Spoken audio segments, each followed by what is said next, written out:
Hi everyone, I'm Cheryl and welcome to the Sewing Room channel, and this is your tip of the week. Many of you have been telling me that you've never put a zipper in, you're afraid to even try it, you have no clue as to how to get started. So I'm just going to go over a few of the steps involved in putting a zipper in a really little pouch like this. So all you're going to need is get some scrap fabric. If you don't have scrap fabric, buy a fat quarter. You don't need a lot. And just buy the cheapest, inexpensive zipper you can find. I usually get my zippers at Walmart because they're relatively inexpensive. I do know that not all Walmarts will have sewing and craft ideas. So I recommend you just get a 7-inch long zipper. Let's take a look at the zipper itself. When you buy a zipper that's marked 7 inches, 9 inches, 14, 16, 18, 20, 22, 24, they'll be all different lengths. They're talking about from where this metal bracket is right here down to the end of the zipper pull here. So this is the 7-inch space. All this other stuff hanging out, the zipper tape, is not included in the length that's marked on the package. So make sure you understand that.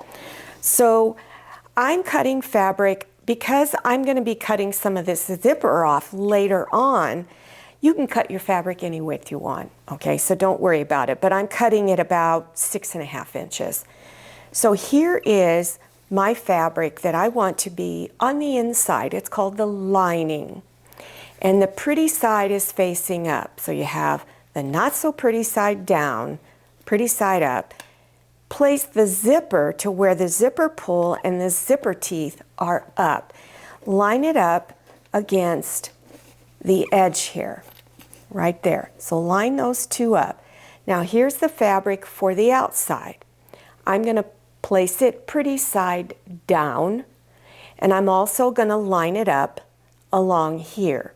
Now you can either place some pins in there, or I often like to use clips.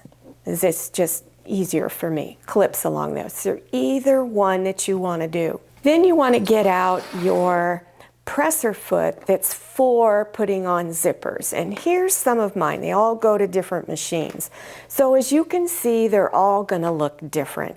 Most of your machines are probably going to look like this one or this one, similar to it. This one here has two sides to it. This one just has one side, but you can move the needle either way. So when you have your zipper presser foot on, I'm going to place it right there. I'm placing it along the outer edge of the fabric. You want to move your needle over towards the zipper teeth and then slowly lowering it down to make sure you have it over far enough so that you're not going to slam your needle in this metal piece in the middle and break it. So move it all the way over towards the zipper teeth, and then starting at one end or the other, either end, just stitch along there, going all the way down.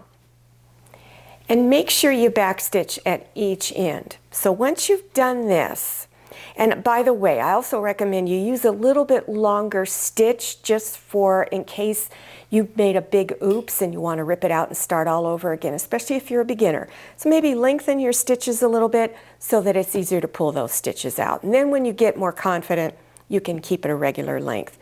So after you've got one side stitched on, now open your fabric up. So now you can see your zipper tape right here. So now you're going to just pull it over and line it up on this edge of the fabric right here. Line it up. Let me get it over there a little.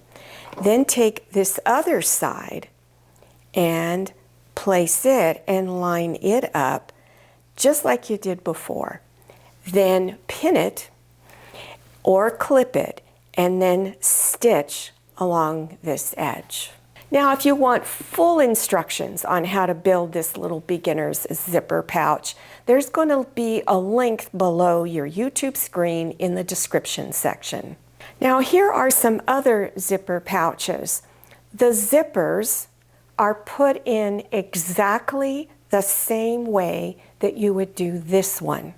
Then after the zipper is put in, then you fold the fabric in different ways to get the zipper to be placed anywhere else on the little bag. For instance, this is a little pencil case with elastic on it that goes over a book.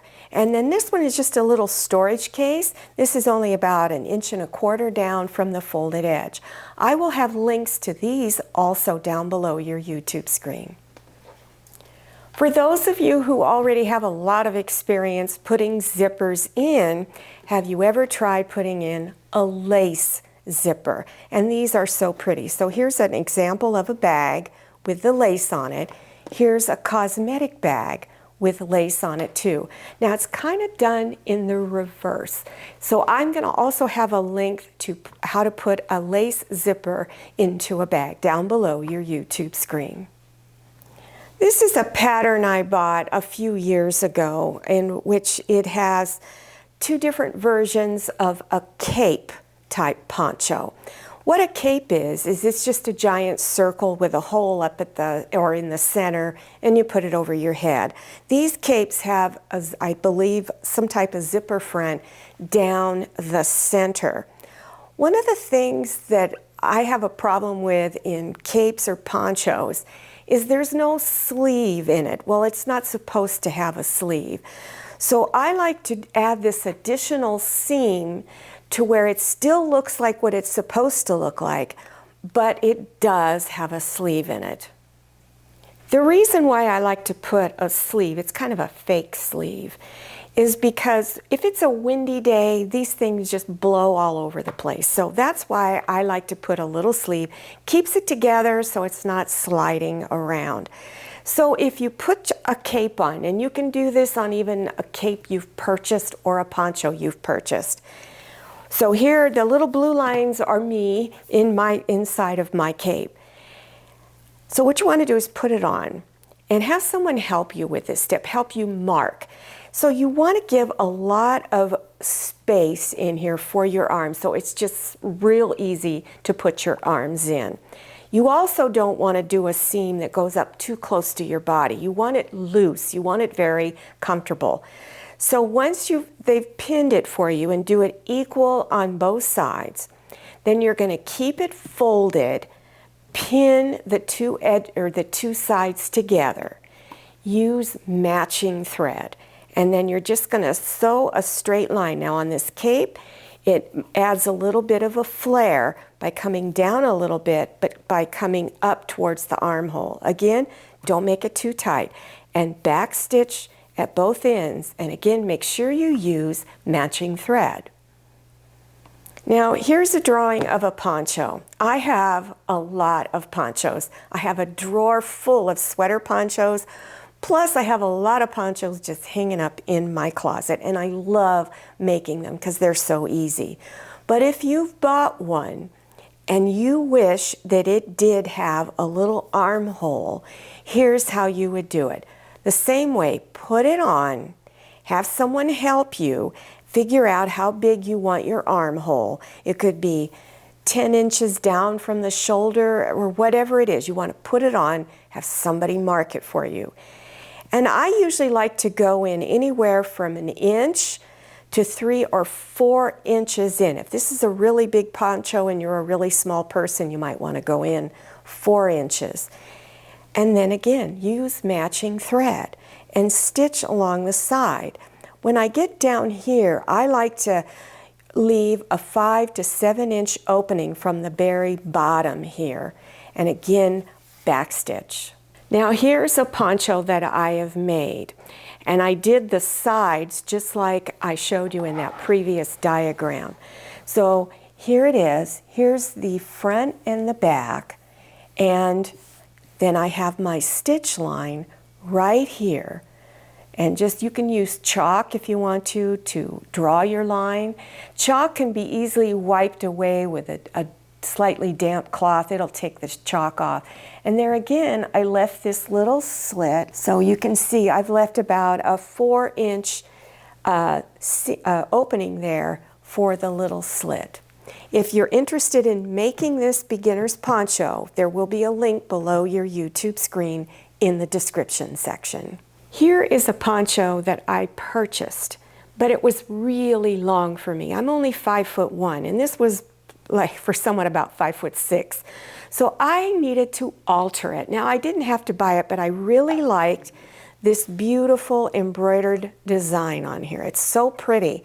And if I had cut some of it off at the bottom, that meant I would have cut off some of this, and I didn't want to do it. So to alter this poncho, I cut it off at the shoulder. So then, of course, I had to put a seam in here to put it back together. So you can do that too when you're altering something. And then on this one, the sides on this are finished edges and then brought together and stitched together. Now here is another poncho I purchased, but again, it's way too long for me. So if I cut it off at the bottom, I'm going to lose this fringe. So I would do the same thing that I did with the previous one. I would cut off at the top. Also, there's no armholes, there's no side seam in this. So if I wanted to put a side seam in this, which I intend on doing, I would turn it to where I would bring front sides, the prettier side of this, together along each side, determine how big I would want my armhole. And let's say my armhole is going to start here on up. I would then stitch close to these edges right here all the way down. Maybe do a 1/4 inch or 1/2 inch wide seam. I hope you enjoyed this tutorial and that you learned something new. Now don't forget to check out those links I talked about in the description section. So scroll down till you see the word more. Click on that word and it will expand open and you will see all of the links appearing that will give you other tutorials you can click on to get more information about doing some of these projects. Don't forget to follow me on Instagram and make sure you check out my Facebook page. Thank you so much for watching. I'll see you next time and happy sewing. If you like the Sewing Room channel, one of the best ways to show your support is to subscribe by clicking on that red subscribe button and give this video a thumbs up. And don't forget to click on share to share this video with your friends. And make sure you click on the bell so you receive notifications for all my new videos. I'm Cheryl, this is Manny, and this is Scotty. See you next time.